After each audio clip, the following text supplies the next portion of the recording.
Welcome back for another episode of Step by Step Writing a Book with me. I am literally writing a book from beginning to end with you guys every week. And to be honest, I'm a little terrified because I've never done that in front of an audience before. If you missed the previous videos where we talked about the prologue and I talked about the plot and my thoughts on the plot, then go back into the playlist for Step by Step and you'll see all of them there on the YouTube channel. So last week I had talked about how I was kind of planning the plot and I had come up with 6 different strategies for it. So after that, I went to the Historical Novelist Society conference, and James Scott Bell was one of the speakers there. And he did this great workshop on what he called being a story grinder, which is kind of, figuring out all of the different aspects of your book and putting them together. And so he talked about having 3 different story sentences. And I know you can't read my writing. I can barely read my own writing. But the story sentences sort of boil your plot down so that you have something to work with. And from that, you can build the book itself. And I had a loose idea of what my plot would be going in. And as I worked on his method, which I'll get to a little bit more in a second, I figured out even more about the book and I was super excited. And then he got to the next part where he talked about working from the middle out, that the middle of the book where the character kind of has a sort of crisis moment, how you can take that and look at what problems your character has and what problems they need to face.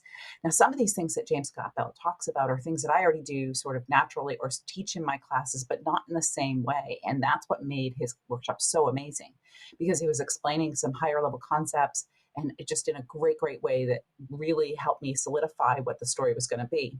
So I took all kinds of notes and I figured out what the middle of the book would sort of kind of be, because I'm a sort of plotter, sort of pantser. I do a little bit of both when I'm writing a book. And then I took that and I ran with it. And I wanted to see what I could come up with. So I had this other little notebook with me, which is Reasons Why I Should Not Be Put on Speakerphone, a notebook gift from Barbara Tanner Wallace, the author, who's just amazing and funny and one of my good friends. She gives me one of these WTF notebooks all the time. And this is true. There's many reasons I shouldn't be put on speakerphone. But anyways, I used my notebook. And again, nobody can read my writing, and my dark blue pen and black pens had both died. So I was using my Writing Compelling Fiction blue pen, and I just wrote as fast as I possibly could and tried to get down what I had and was very, very excited. Now, like anybody, there are days when the words are really, really hard for me to come up with. I think I struggled with that prologue for 2-3 weeks, right? Going back and forth on it. And then this first chapter sort of just flew out of me. Now, that's not to say that the rest of it will, and I only have like a half a scene so far in the first chapter, but I figured out the plot.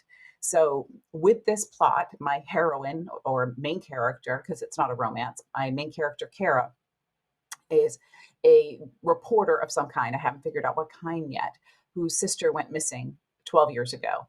And the sister was never found, no evidence was ever found, and Kara has never had any answers. And a girl comes along in the book, I don't know where or when, I sort of have an idea of where this is going to come, but there's a girl that appears and she was missing and she's a link back to Kara's sister, which sets Kara on an entirely new trajectory for the book. That's basically what's called where the trouble starts. And a lot of times people start that way too late. They have a lot of backstory and that's all this history that they feel like the reader needs to know, and they don't start the trouble soon enough. Now, you'll see when I get to the first chapter that I start with trouble, not that trouble, because that hasn't come onto the page yet, but Kara's life is already in media res, which means she's already in the middle of her life. She has other things going on. She has a job, she has a father, she has a life, she has her own vices and problems and issues. And so this book picks up right in the middle of that and shows that she's already dealing with a different problem, that the reader is hopefully going to wonder, well, maybe this has something to do with her sister, maybe it doesn't. And I'm starting to lay those little breadcrumbs for later when I do tie everything together at the end of the book. So let me get to that first chapter and show you what I wrote. Let's talk about chapter 1. What I have here, there's the first few paragraphs I wrote before I left for the conference, and then the others were the ones that I wrote on the plane. So you can see that I've got some stuff here that's red, which is what I changed after I wrote it. And what is underlined are things that I'm not happy with that I'm going to change later. I underlined them just to show you. I know which things I'm unhappy with, and they'll bother me until I finally fix them. So let's talk about this and talk about why I started where I did, because this is really the whole point of the step-by-step videos, is telling you why I do what I do. Because sometimes even I don't know, but when I have to break it down and explain it to other people, it helps me remember, and it also helps them understand. So I put it right in the smack dab of Kara's ordinary world. If you followed my video on the writing books that I like to read and the ones that I recommend, The Writer's Journey by Vogler is the one that talks about these different levels for the character. And this main character, starting in the ordinary world, this is her day-to-day world, which is not a very pretty or lovely world, as you will see when we get into this. She's got issues, like I said a minute ago, and all kinds of things going on. And it's set in Massachusetts. So I want to bring that setting to life right away. And anybody that's been there knows what rush hour traffic is like. So I tried to write about rush hour traffic in a more showing rather than telling way. There's a little reel that I shared a few days ago about showing, not telling, and it's all about picking more powerful adjectives, more powerful verbs, and using them in a better way. The snarl of rush hour traffic. So snarl immediately conjures up both the thing that a dog does and also the mess of, like a bunch of strings all together. Crawled out of Boston an inch at a time, sedans and SUVs close enough to touch is what I had originally. That was something I didn't like. So I changed it to bumper kiss. Bumper kiss might not make it either, but it might. I don't know. Releasing thick plumes of noxious gas that was wreaking havoc on the air. So that was wreaking havoc on the air. That phrase has been used a lot. And I'm not real happy with that. I think I can do something more powerful. The was is telling. And I think if I come up with a stronger verb that can go in there, then that will work better. And then I bring it back around to her sort of character voice. So that's all those lessons that were in that show, not tell video I shared the other day. Nobody gave a bleep, not here, not in a city whose ground was full of buried secrets, landfills erected over toxic waste, bodies sunk to the bottom of the Charles. And if you live in Massachusetts, then you know that the Charles is the Charles River.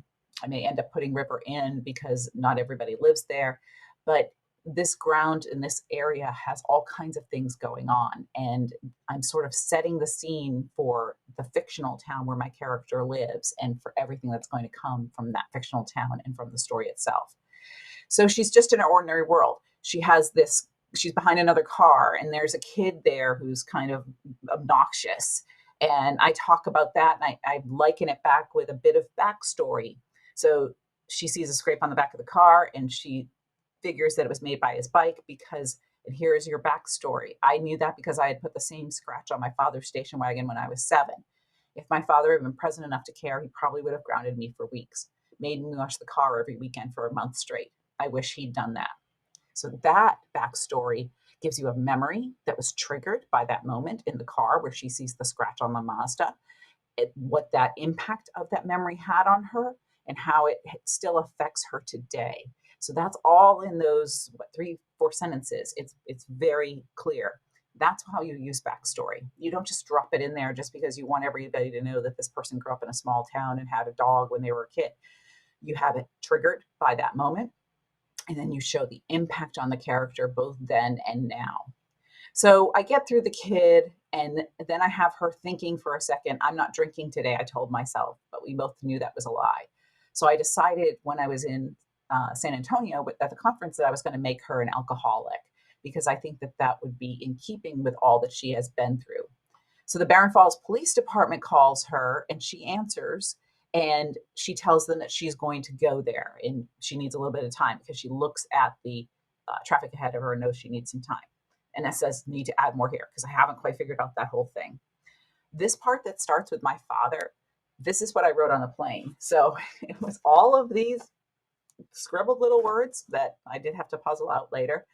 And some of the words are spelled wrong because I typed them really fast when I put them in there.